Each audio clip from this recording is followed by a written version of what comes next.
Good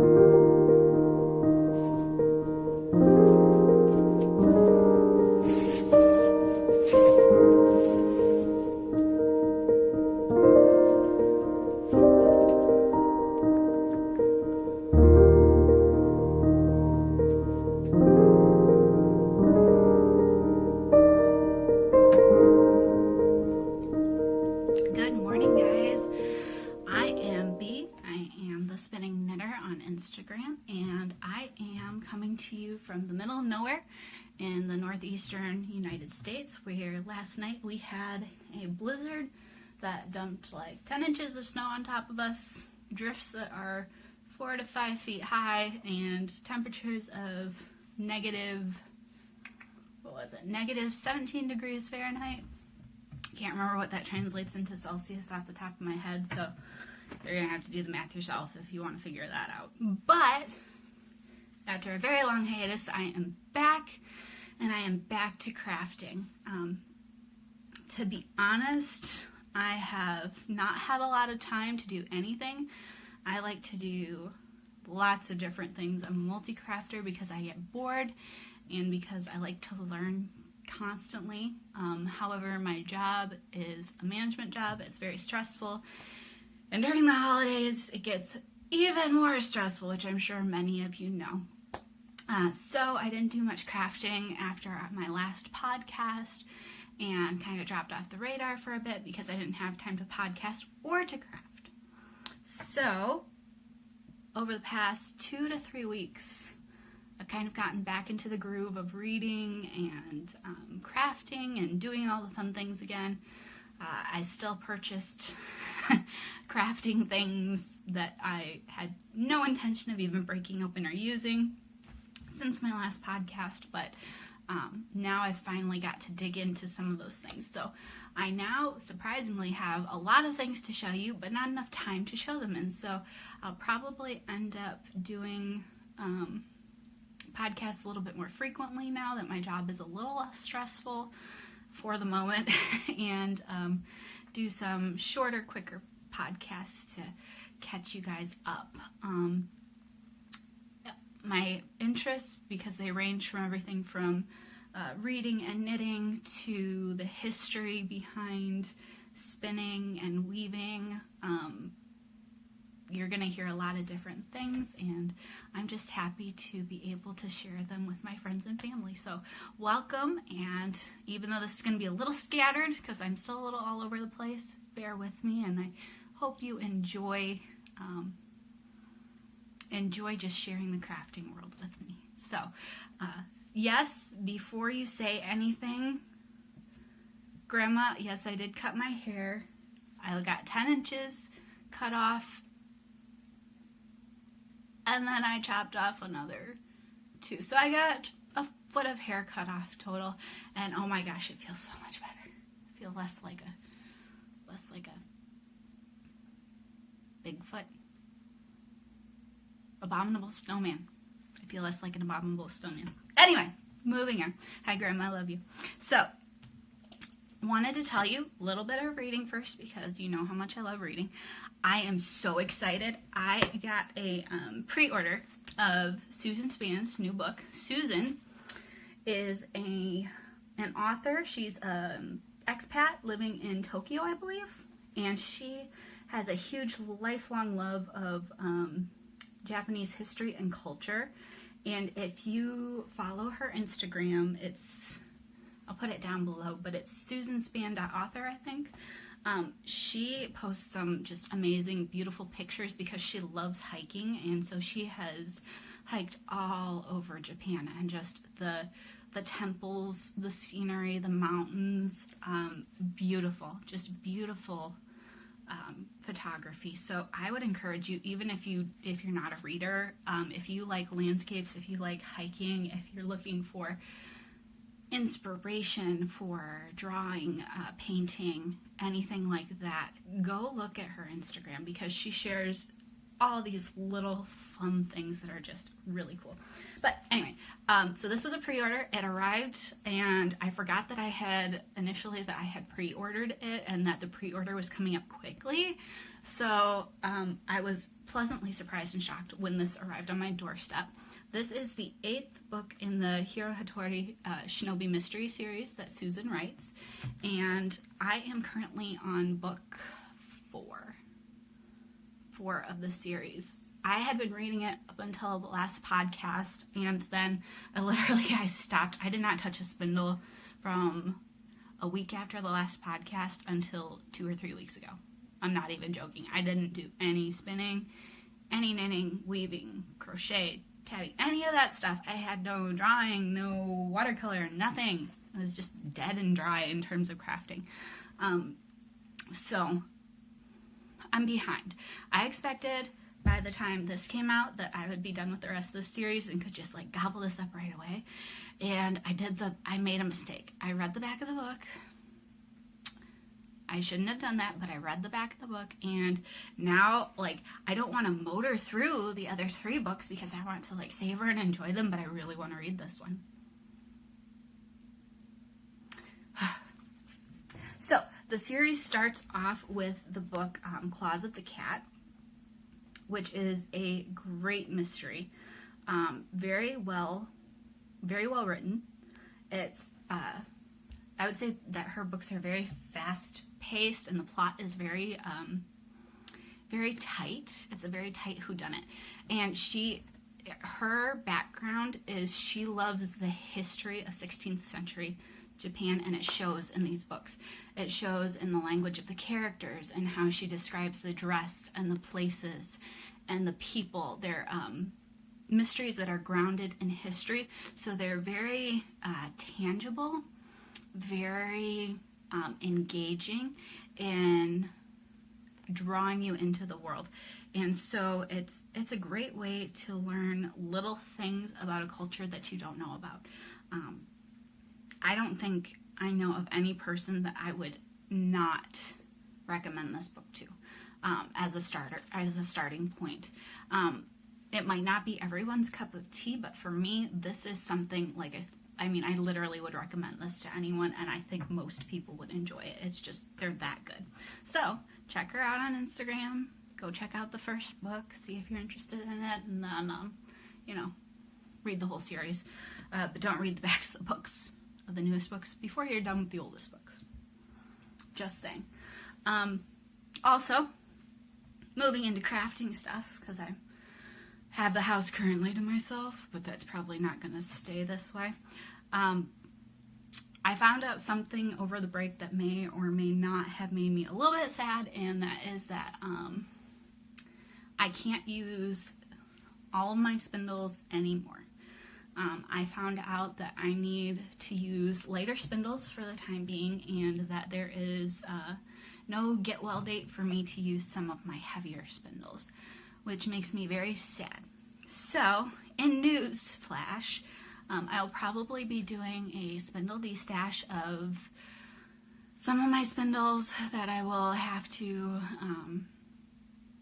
rehome. So sometime within the coming months, you will probably see me posting either a link to a destash page or maybe a destash post of some sort, because I've processed the fact that I can't use all my spindles anymore, and I'm currently going through and weeding out spindles that no longer fit my needs as a spinner, and am getting up the courage to actually post them for sale, because I've kept all the spindles that I have up until now because I really love them. I love using them. I love working with them, but if I can't spin on them for more than 15 minutes without my wrist hurting, I probably shouldn't be keeping them. And it's going to limit my hand spinning a little bit more, but I thought that at very least, some of these gorgeous spindles that I have, probably not my favorites, I think I will still keep my favorites, but a lot of these spindles that I have, they spin beautifully, they spin true, but I am not going to hold on to them when someone else can use them and put them to work, because they're gorgeous tools and they deserve a life of use. So that's just a heads up in a news flash. So moving on to actual spinning, I have multiple times purchased way more fiber than I need. I could probably clothe my whole family and several of the surrounding neighbors with garments to last a lifetime with the amount of fiber that I have. However, I have recently been working on only 4 separate spinning projects, one of which is long-term, 2 of which are short-term, and the other I don't know what it's going to be yet. So one of those, which I have been working on recently and want to show you, is I bought, and I posted it on Instagram a little while ago, but I bought 3 braids, 3 superwash braids of merino from Wilhelmina on Etsy. And this is what's left of the first braid that I was spinning. It is beautiful charcoal grays, blacks with a touch of like dark indigo underneath, like really dark indigo, very subtle. This burnt orange, and then little tiny pops of olive green underneath. And it's so soft and squishy, but it's just a beautiful colorway. And I'm going to put all 3 of these braids into a 3-ply. And I'm thinking it's going to be a very, very thick scarf, probably one of Greta Menson's patterns, because I love them. There's a beauty and a simplicity to her shawl patterns, and it doesn't, the way that I craft, and this pisses some people off, but the way that I craft is I don't necessarily follow the pattern. I am very much a make it up as you go person, because when I was learning to knit, when I was learning to crochet, I did not have anyone around me who did those things. So most of the information that I learned was out of books, was from library resources and web articles and things like that. I didn't have a strong crafting community surrounding me daily, and so for me, I learned how to take patterns very quickly that I liked the stitches of or the design of, but maybe I knew wouldn't fit me perfectly, or that I wouldn't use the way that they were, and I just changed them. I mean, I literally, while I was knitting a pair of socks, I just changed the whole design. I kept the stitch pattern, but I just changed it to what I needed it to be to fit my foot. And so I do that with just about everything, and I don't realize all the time that I'm doing that. So what that means is I like making stuff on the fly. I like making sure things fit me. So like I will knit a sweater, and all of a sudden I'll be like reading the directions and go, that's not gonna work for me. That won't fit me, like, or that won't fit the person that I'm making this for. And then I'll just change something. I'll just restructure the rest of the garment, whether that's socks or a sweater or a shawl, and just do whatever I want with it. Like, I don't necessarily, I pick yarn that I like and a pattern that I like, and then I make them work. It really frustrated one fellow knitter that I met several years ago, because I was wearing a sweater that I had made, and she wanted the pattern, and there was really no, like, I gave her the pattern and it had the stitch pattern that I'd used in it, but I used yarn that was twice as heavy. I had used a completely different gauge. I shaped the armholes as I went to fit my body. I changed the structure of the bottom of the garment. I changed the size of the sleeves, like everything, so that it worked for me and for my body, and she just could not wrap her head around it. So that's what I'm doing with this, essentially. I'm going to take these 3 plies that I'm going to ply together, and I am going to make a shawl with somebody's pattern and stitch pattern that I like into whatever I want. So this is what it looks like on the bobbin. Once again, so this is from Wilhelmina. She's on Etsy, and she mostly does one-of-a-kinds. I've never seen a colorway name in her shop. And side note, this is superwash merino, which I'm not a huge fan of because I don't like superwash wools. I don't like the way that they feel generally when I'm spinning them. But hers I do like. I don't know what it is about her base, but she and Emily of Wolfiend, I absolutely love their superwash. Like, I would not hesitate to buy their superwash. This is lighter on the bobbin than it is in the braid.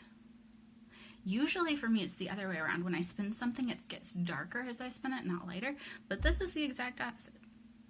That's just a crazy side note for you. So my plan is to fit, this is what's left of the braid. My plan is to fit the rest of this braid onto this bobbin, have 3 of these bobbins, 1 with each braid, and yes, I can do it. I do not like changing bobbins. Like, it was a struggle to take this off because I was like, will I put it back on and finish it? But then I looked at what's left of the braid and I'm like, yes, I will finish it. So I will make this end up on here, and then I will do it twice more, and it will work. And then I have an old Dutch German craft, like, art yarn wheel that I bought really early on, and it has bobbins that, I kid you not, they are this big from head to toe. You can fit like 12 ounces of fiber on these bobbins easily. It is, because it's an art wheel and art yarn wheel, and because it only has 1 ratio, it takes a lot longer to ply, but the amount that you can fit on the bobbin and the fact that it is just 1 whole big skein of yarn is so worth it to me. So I take extra time with plying. Like, I spin through things quickly, and then I take extra time with plying because I end up with 1 big ginormous skein at the end, which is what I plan to do with this. And then I'll show you, because you guys will understand when you see the size of that skein just how satisfying it is to have no breaks in the yarn. You feel my heart. I know you do. So this I am spinning up on my Ashford Kiwi, which was a secondhand wheel for me, and that I just bought more bobbins for in a kit. That was actually the second wheel that I owned. I own 3 wheels currently. The first wheel I picked up was the Dutch German art yarn wheel. I didn't know what I was looking for, but I knew that it was good enough to learn on, and so I learned on that wheel, and now I only use it for plying. And then the second wheel I picked up was somebody was selling their Ashford Kiwi. It's an Ashford Kiwi 1. So it's the original model, and it was for a very good price, and I wanted to kind of upgrade and have more possibilities for ratios and for applying and things like that. So that's what the Ashford Kiwi was meant for. I'm looking to eventually pay down for I think I want a SCHACT matchless. I really want a SCHACT cherry matchless, but I know that was for their 50th anniversary, and so most likely I'm not going to find one of those, but I'm pretty sure I'm going to end up with a SCHACT matchless double treadle because of the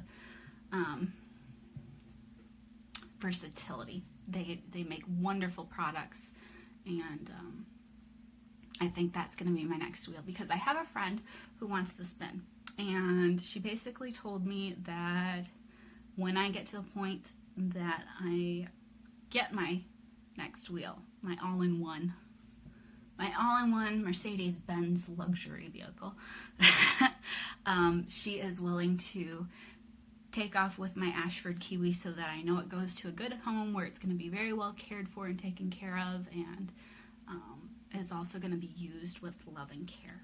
So I have a third wheel, which you have probably seen on Instagram, but not, there's no way I can show it to you on with this. I know you can't see what I'm gesturing to, but with this setup, there's no way you're going to see this wheel. But I have a PHILIAS Cadorette Canadian production wheel, which is my baby. That is like the love of my life, the center of my soul. And that I got from, it took, okay, this is a long story, but it took forever. The Instagrams are all-encompassing, alluring, and they show you things you don't need but that you want. And I purchased spindles pretty regularly from Judy Kavanagh, who is a Canadian maker, and she does all sorts of different things. She is so freaking talented. You should check her out on Instagram. But she is one of the first people that I ever bought a spindle from. I actually, hold on.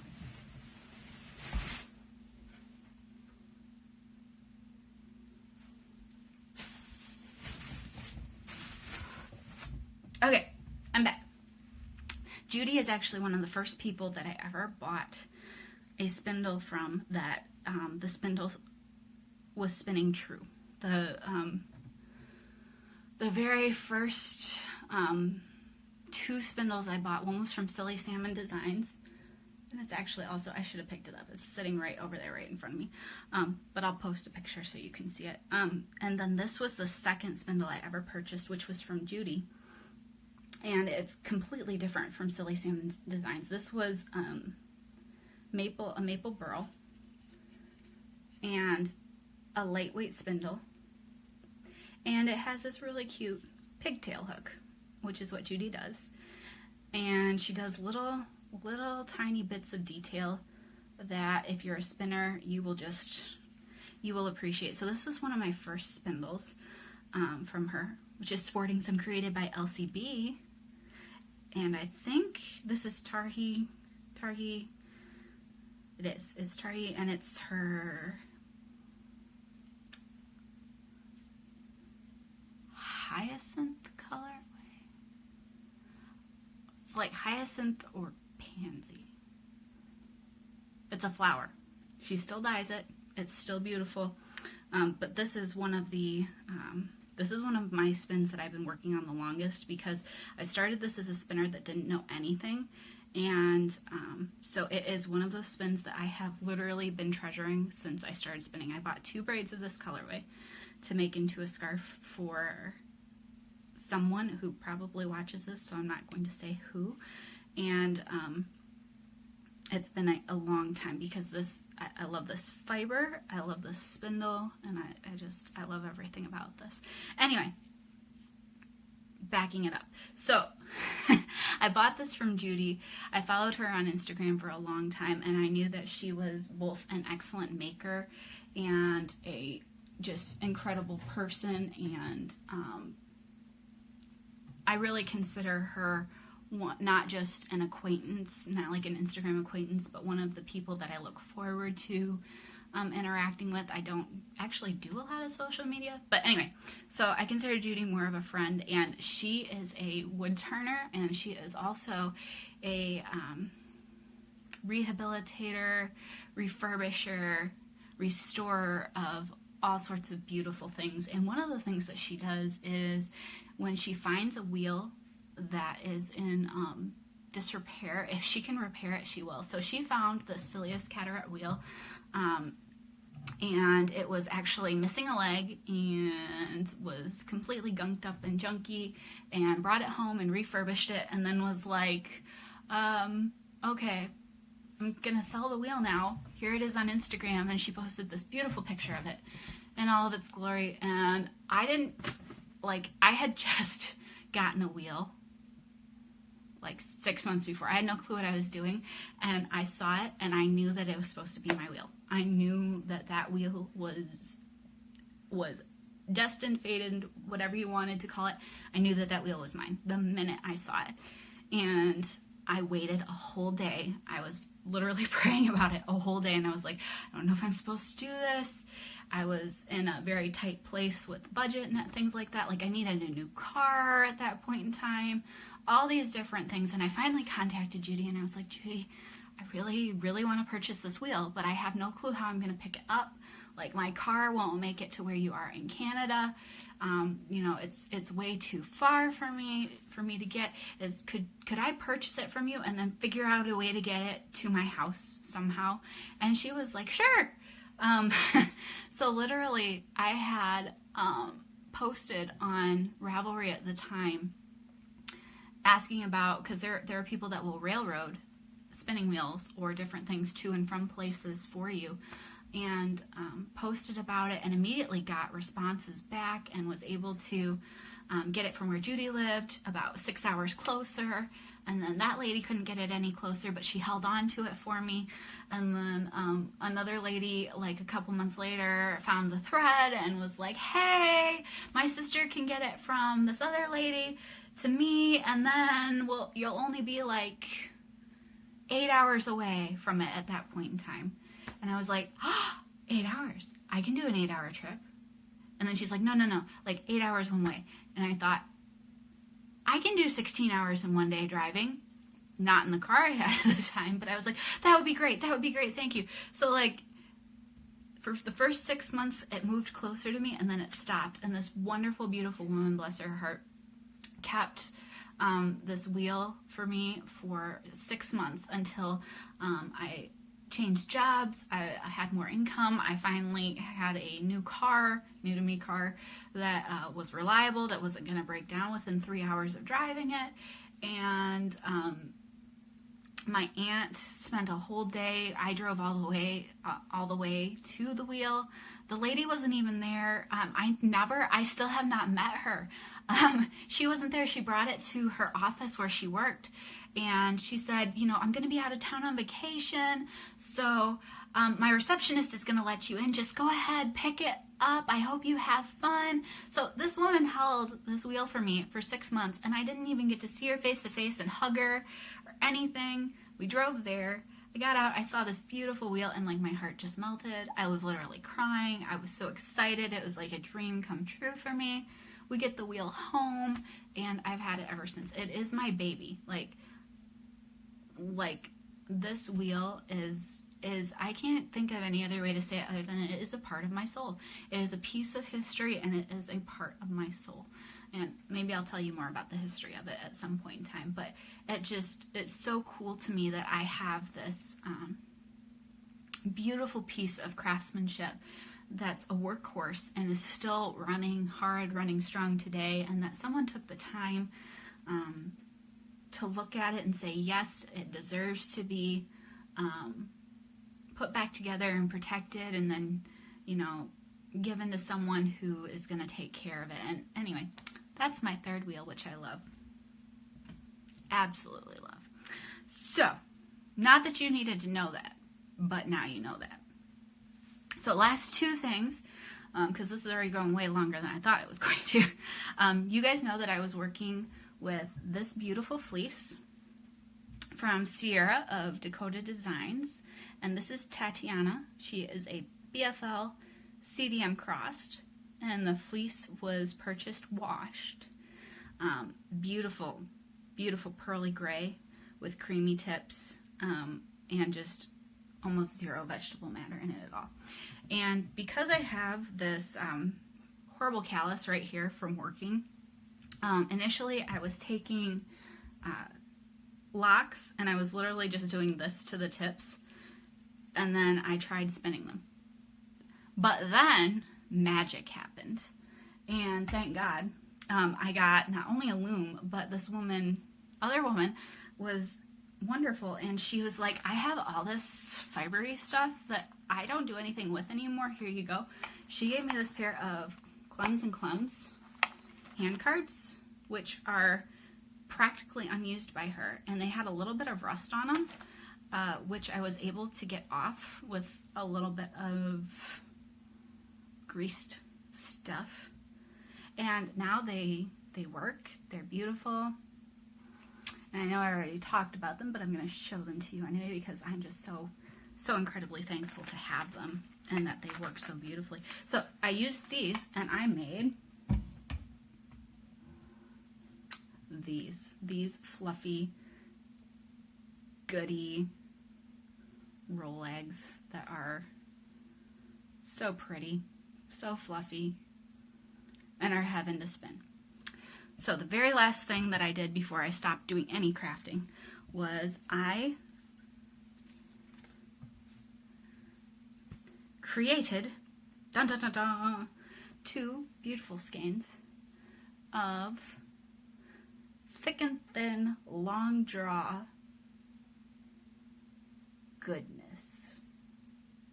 So you can tell this is the first skein right here. You can see it's a little bit more floofy thick than the second skein. I did these on my Ashford Kiwi because I was able to better control what I wanted, and I wanted a definite thick and thin and with a relatively tight twist that was still soft, which is exactly what I got. And since I plan on alternating skeins while I'm knitting this sweater anyway, it doesn't bother me that this skein is a little more floofy than this skein. It doesn't bother me at all. Let's see if you can see it better this way. Because I have found that when I go shopping and I purchase a store-bought sweater, I like one of two types of sweaters. I like things that are super open knit and incredibly drapey, or super thick and incredibly drapey.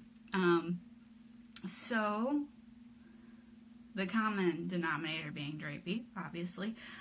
One of the things that I decided was with this handspun sweater that I didn't want to control the thick and thin. I wanted to control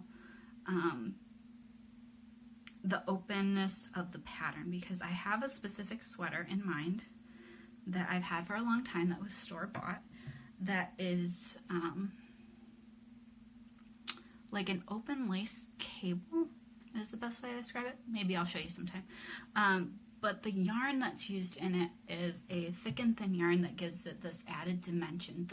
The focus of the sweater is really not the lace, and it's not the yarn, it's the drape of the fabric. That's literally the whole, when you look at the sweater, that's what you see. You don't notice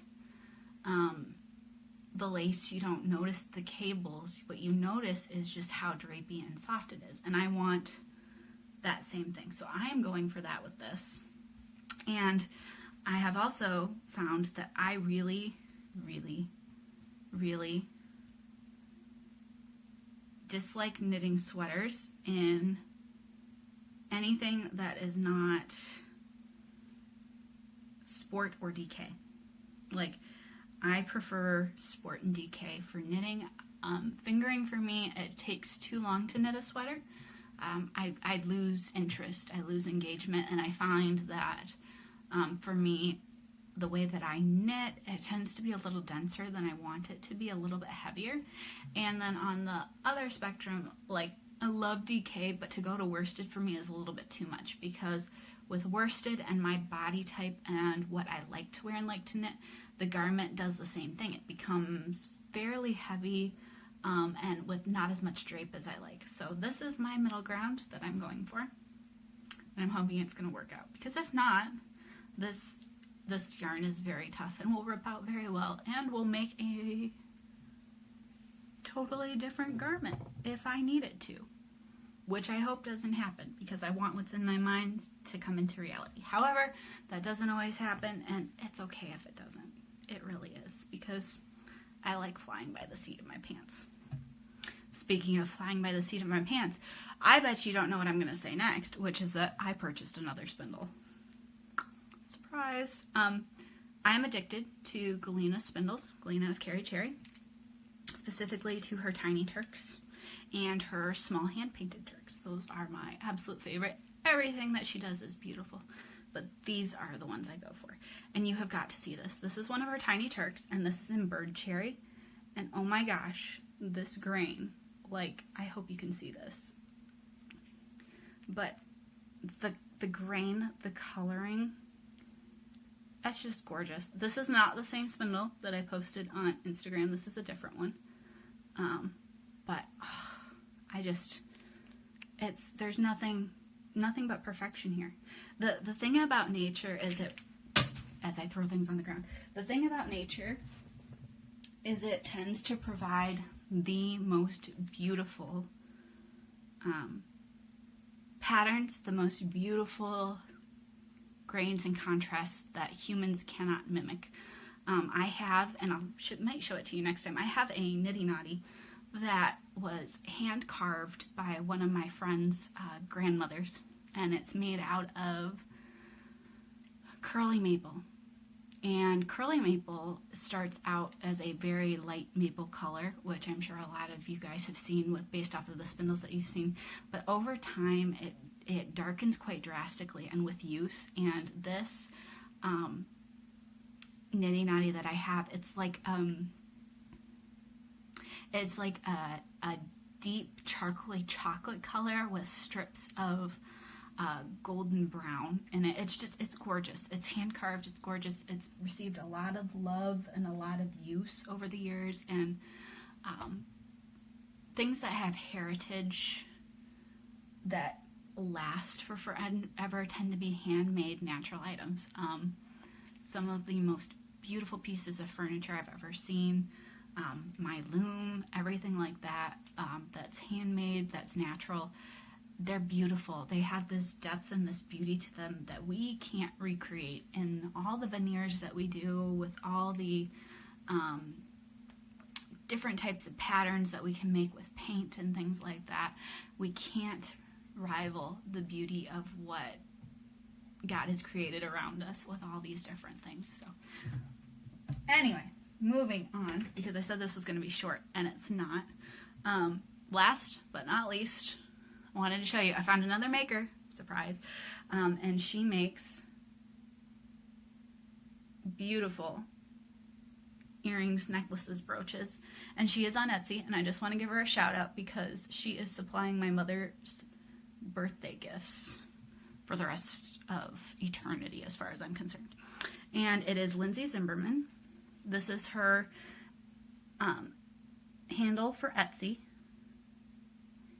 And I just wanted to give her a quick shout out because her stuff is awesome. And I love supporting small businesses. Every single one of these wonderful makers that I brought up, every single one of these authors that I bring up has fought their way in this world to create a name for themselves and have done a wonderful job in bringing different types of delight to people. And I want to give them the recognition. Which brings me to a sad point, and that is that Sierra of Dakota Designs, I believe, is actually selling her business. I don't know if it's still for sale. I read about it a month or two ago.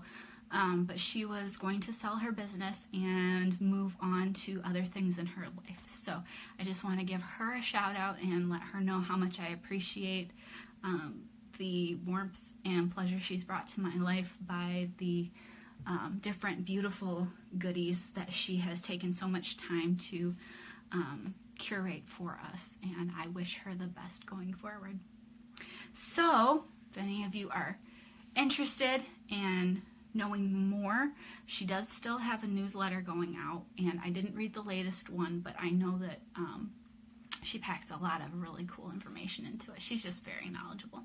So you can probably still sign up for that and see what's going on in her life, and hopefully she'll keep her blog alive and everything, but who knows? We'll see what the future brings.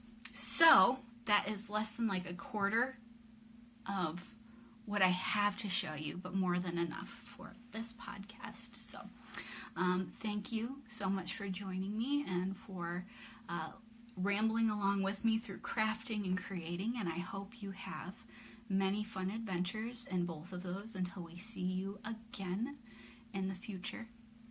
So have fun, stay safe, and please stay warm, because I know that I will be cuddled up in cuddle duds for a while with as freakishly cold as it is right now where I'm at. So stay warm, stay safe. I love you all. Bye.